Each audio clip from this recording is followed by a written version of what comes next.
कि संबित पात्रा जी ने यहाँ से एक बीजेपी के कुछ फूहड़ प्रवक्ता हैं, वो क्या कह रहे थे, रसौड़े में कौन था रसौड़े में। मैं पूछता हूँ कि जीडीपी -23.5 चली गई, रसौड़े में कौन था। 12 करोड़ की नौकरी गई, रसौड़े में कौन था। 100 में से 2 लोगों को रोजगार मिला, रसौड़े में कौन था। लोग सैकड़ों किलोमीटर जो है पैदल चलने के लिए मजबूर थे, रसौड़े में कौन था। माँ अपने छोटे बच्चे को सूटकेस में लेकर सैकड़ों किलोमीटर चलने के लिए मजबूर हो गए, रसौड़े में कौन था। मरीज जो है अस्पताल के बाहर बिना ऑक्सीजन सिलेंडर के मर गया, रसौड़े में कौन था। अस्पतालों में पानी घुस गया और बाढ़ में जो है लोगों के बस्तियां के बस्तियां बह गए, रसौड़े में कौन था। बताओ कौन था रसौड़े में।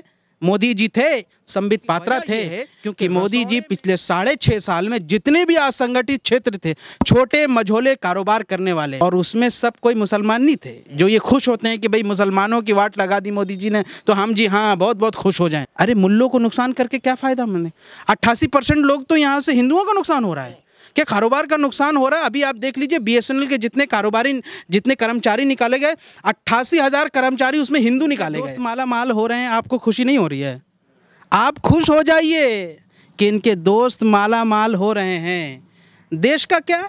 अरे जीडीपी नीचे चली गई, गरीब किसान मर जाए तो मर जाए, युवा आत्महत्या कर ले तो कर ले, देश की ऐसी की तैसी। आपको क्यों देश की चिंता। लेकिन 2 आदमी का नुकसान नहीं होना चाहिए, मोदी जी के खास मित्रों का नुकसान नहीं होना चाहिए। आप खुश होइए, इसी पर देशभक्ति है। अगर आप इसमें खुश नहीं होंगे तो आप गद्दार कहलाएंगे। और उस वक्त मजाक उड़ाया गया, किसी ने कहा कि रेनकोट पहन करके यानी बाथरूम में झांकने वाली बात हुई।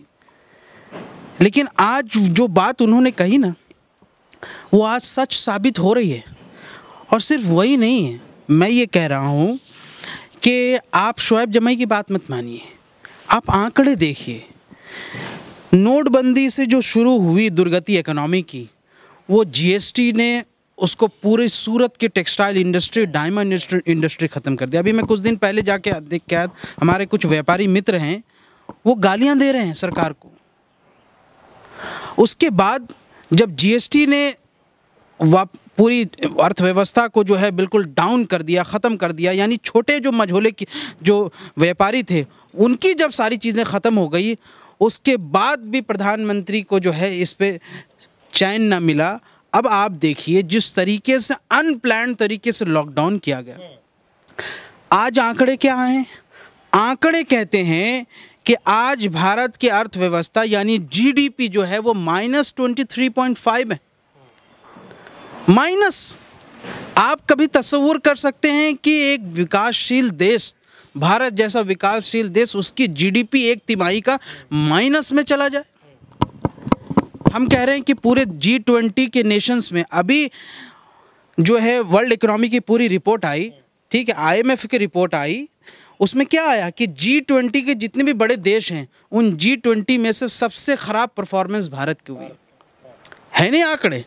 दूसरी बात, इस लॉकडाउन में कितनी नौकरी गई, 12 करोड़ से ज़्यादा फॉर्मली, और अनऑर्गेनाइज सेक्टर में कितने। उससे दूसरा आंकड़ा देख लीजिए कि जितने लोग वापस लॉकडाउन के बाद नौकरी मांगने आए, उनमें से 100 आदमी में से सिर्फ 2 आदमी को नौकरी मिली है, 98 लोग वापस से बेरोजगार हो गए। ये आंकड़े हैं, ये डराने वाले भयावह आंकड़े हैं। लेकिन ये आंकड़े आज आए हैं, लोगों ने हो हल्ला किया, कुछ मीडिया पे चल रही है, कुछ अभी भी सुशांत और रेहा चक्रवर्ती में बसे में। लेकिन ये जो चौंकाने वाले जो भयानक आंकड़े आए हैं अर्थव्यवस्था के, वो ऐसे नहीं आए। इसके पीछे बहुत बड़ी कहानी है। इसके पीछे कहानी ये है साहब कि सबसे पहली बात कि हमने कहा था कि इनफॉर्मल सेक्टर्स जो है, अनऑर्गेनाइज सेक्टर्स जो है, असंगठित क्षेत्र जो है ना, वो हमारी मजबूती है, वही हमारी मजबूती है। आपको ये देखना पड़ेगा कि 2008 में 9 में पूरी दुनिया में एक बहुत बड़ा मार्केट क्रैश हुआ, हर जगह की जो है इकोनॉमिक क्रैश हुई, इवन कि ये शेयर मार्केट क्रैश हुए, वर्ल्ड बैंक ने जो है कर्जा देना बंद कर दिया था। लेकिन उस दौर में जब अमेरिका, यूरोप, चाइना भी जब यहाँ से क्रैश कर रहा था, तब इंडिया संभल गया था। इंडिया को ज़्यादा नुकसान है। उसकी सबसे बड़ी वजह थी कि इनफॉर्मल सेक्टर यानी असंगठित क्षेत्र हमारा इतना मजबूत था कि लोग आपस में जो छोटे लेवल पे जो लेन देन करते थे उसका जो है वो मार्केट को ज़्यादा फर्क नहीं पड़ा। क्या लग रहा है आने वाले दिनों में इससे भी भयावह इश्यू देखने को मिलेगा? पहली बात तो देहात के गाँव के रहने वाले लोगों को समझाइए कि GDP का है, उनको यहाँ से -23.5 ये सब नहीं समझ में आता। और ये आपका चैनल मुझे लगता है कि गाँव देहात में भी लोग देखते हैं, उनको ये समझाइए कि भैया इसका मतलब ये है, एक मिसाल के तौर पर, कि कल को अगर गवर्नमेंट आपको इससे पहले वाली 7 रुपया दे रही थी ना, तो आपकी ये गवर्नमेंट आपसे 23 रुपया 50 पैसा वापस ले रही है। ये स्थिति है। दूसरी बात आप ये समझिए कि पूरे देश की इकोनॉमी जो है, GDP इतना ख़त्म हो गई, इकोनॉमी की हालत जो है यहाँ से बुरी हो गई, लेकिन मोदी जी के मित्र जो है माला माल होते जा रहे हैं। आखिर ऐसा क्या हो रहा है कि अंबानी और अडानी की वेल्थ जो आगे बढ़ती जा रही है और मोदी जी की जो मातृभूमि है उसकी अर्थव्यवस्था गर्त में जा रही है? उसकी वजह यह है कि मोदी जी पिछले 6.5 साल में जितने भी असंगठित क्षेत्र थे, छोटे मझोले कारोबार करने वाले, और उसमें सब कोई मुसलमान नहीं थे। जो ये खुश होते हैं कि भाई मुसलमानों की वाट लगा दी मोदी जी ने तो हम जी हाँ बहुत बहुत खुश हो जाएं। अरे मुल्लों को नुकसान करके क्या फ़ायदा? मैंने 88% लोग तो यहाँ से हिंदुओं का नुकसान हो रहा है, क्या कारोबार का नुकसान हो रहा है। अभी आप देख लीजिए BSNL के जितने कर्मचारी निकाले गए, 88,000 कर्मचारी उसमें हिंदू निकाले गए, 88,000, और लगभग यहाँ से 3300-3500 मुसलमान निकाले गए। तो मोदी जी ने क्या मुसलमानों को नुकसान कर दिया? अच्छा, निर्मला सीतारमण जी ये कह रही हैं कि जो अर्थव्यवस्था है, चाहे जो भी चीज़ें क्राइसिस आ रही हैं, वो एक्ट ऑफ गॉड है। आप इसको किस नज़रिए से देखना चाहते हैं? देखिए, मैं तो इसमें समझता हूँ कि बहुत बड़ी हिपोक्रेसी और ये जहालत है। अभी जब समाजवादी पार्टी के जो मुस्लिम सांसद है शफीकुर रहमान बर्क, उन्होंने जब ये कहा कि भाई यहाँ से कि कोरोना जो है वो खुदा की तरफ से आया है, इसलिए हम लोग को मस्जिद में जाना चाहिए, नमाज़ पढ़ना चाहिए और दुआ मांगना चाहिए कि ये कोरोना ख़त्म हो जाए, क्योंकि खुदा की तरफ से ये कहर है। ठीक है, अपनी आस्था के बुनियाद पर उन्होंने कहा, तो तमाम मीडिया चैनलों ने भोपू बजा कर कहते रहे कि देखो जी कितना जाहिल है ये कैसा मुसलमान है भाई, ये जाहिल मुसलमान है। आज यही जो है निर्मला सीतारमण जी, निर्मला ताई जी क्या कर रही हैं? वो कह रही हैं कि ये this is an act of God. ये जो है जो इकोनॉमी जो बर्बाद हुई वो तो यहाँ से ईश्वर की तरफ से, यानी ईश्वर की करतूत है। तो अब बताइए इसमें जाहिल कौन है? अब ये जाहिल नहीं है क्योंकि आपको प्रोपेगेंडा सूट करता है कि किसको जाहिल बोलो। मैं कहता हूँ जो यहाँ से finance, I haven't seen the worst finance minister ever than the current finance minister. I haven't seen, जो ये कहे कि ओला उबर की वजह से जो है यहाँ से वो टैक्सी और ये सब चीज़ों के दाम बढ़ जाए, हर चीज़ में बहाना, हर चीज़। आपने इससे ज़्यादा बुरा फाइनेंस मिनिस्टर कब देखा होगा? सुन लीजिए, अभी संबित पात्रा जी ने यहाँ से एक बीजेपी के कुछ फूहड़ प्रवक्ता हैं, वो क्या कह रहे थे, रसौड़े में कौन था रसौड़े में? मैं पूछता हूँ कि GDP -23.5 चली गई, रसौड़े में कौन था?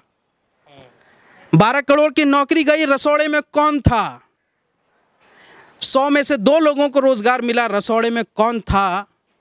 सरकार ने जो है लोगों को यहाँ से रेलवे बेच दिए, रसौड़े में कौन था? एयरपोर्ट बेच दिए, रसौड़े में कौन था? लोग सैकड़ों किलोमीटर जो है पैदल चलने के लिए मजबूर थे, रसौड़े में कौन था? माँ अपने छोटे बच्चे को सूटकेस में लेकर सैकड़ों किलोमीटर चलने के लिए मजबूर हो गए, रसौड़े में कौन था? मरीज जो है अस्पताल के बाहर बिना ऑक्सीजन सिलेंडर के मर गया, रसौड़े में कौन था? अस्पतालों में पानी घुस गया और बाढ़ में जो है लोगों के बस्तियाँ बह गए, रसौड़े में कौन था? बताओ कौन था रसौड़े में? मोदी जी थे, संबित पात्रा थे, क्योंकि रसौड़े में ये जो, माफ़ कीजिएगा, ये जो रहे थे, इसकी वजह से देश के नौजवानों को पकौड़े बेचने की नौबत आ गई है। ये है कविता, सुना दीजिएगा अगर मौका मिले तो आपको। अभी प्रधानमंत्री की जो मन की बात का जो डिसलाइक मिला है 1 मिलियन और तमाम वीडियोस में मिल रहा है, ये समझ में नहीं आ रहा है कि ये क्यों देश का युवा नाराज़ है। तो आप ये समझिए कि ओवरऑल ये फेल्योर है गवर्नमेंट की। मैं कहता हूँ चलिए मैं चुप रहता हूँ, कोई हमको विरोध नहीं करना है, लेकिन मुझे लगता है कि जो आंकड़े हैं और जो हालात हैं, अब वक्त आ गया है कि चीज़ों को बदलना चाहिए। आपको सर क्या लग रहा है कि जो मोदी जी जा करके जो बता रहे थे देश को, और जब डोनाल्ड ट्रंप से मिले थे, कह रहे सब चंगा सी, तो जिस तरीके से GDP जो गर्त में जा चुकी है, और बताया भी ये जा रहा था कि लॉकडाउन के दौरान जो जहाँ है वही रहेगा, कहीं नहीं जाएगा, तो फिर GDP इतनी मतलब नीचे क्यों चली गई? जो जहाँ तो वही रहना चाहिए था, कम से कम वहाँ तो रहना चाहिए था ना। जीडीपी नीचे जाने क्या मतलब बनता है? अब वैसे यहाँ से मैंने सुना है कि प्रधानमंत्री जी कुआं में ऐसे झांक के देख रहे हैं जी जीडीपी गई कहाँ है, नहीं समझे। अब इतना ना नीचे चली गई है कि बाल्टी डालने से भी नहीं निकल रहा है। तो इनको तो सब पता है ना, जीडीपी नीचे चली गई तो क्या हो गया जी, नहीं ना कोई फर्क पड़ेगा। इनके दोस्त माला माल हो रहे हैं, आपको खुशी नहीं हो रही है? आप खुश हो जाइए कि इनके दोस्त माला माल हो रहे हैं। देश का क्या है? अरे जीडीपी नीचे चली गई, गरीब किसान मर जाए तो मर जाए, युवा आत्महत्या कर ले तो कर ले, देश की ऐसी की तैसी, आपको क्यों देश की चिंता। लेकिन 2 आदमी का नुकसान नहीं होना चाहिए, मोदी जी के खास मित्रों का नुकसान नहीं होना चाहिए। आप खुश होइए, इसी पर देशभक्ति है। अगर आप इसमें खुश नहीं होंगे तो आप गद्दार कहलाएंगे। देशभक्त तब होंगे जब यहाँ से मोदी जी के दोस्त तरक्की करेंगे और देश नरक में जाएगा।